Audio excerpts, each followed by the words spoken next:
పరమేశ్వరుని గురించి మాట్లాడుకోవాలంటే, నేను కన్నీటి ధార గార్చిన అది అద్భుతమే. ఏదైనా మోక్షానికే అన్నట్టు బోళా శంకరుడు అంటారు గదండీ అవునమ్మా. పరమేశ్వరుడు. ఎందుకా అనని ఎన్ని సార్లు ఆలోచిద్దామన్నా ప్రకృతిలో ప్రతి చోట నేనే ఉంటానని గాని, ఎట్లా అయినా మనకి ఆ శివుడే కనిపిస్తాడా అన్నట్టు కనిపిస్తూనే ఉంటాడు.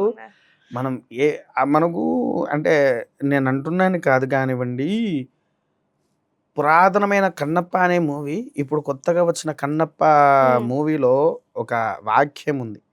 "నీ దయ విభూదిగా పొందినయ్యా వింటికి నందింకొక నందిగా" అనేటట్టుగా పాడి, వృక్షాన్ని చూసినా నీ త్రిశూలమే, మబ్బుల్లో చూసినా నీ నామమే.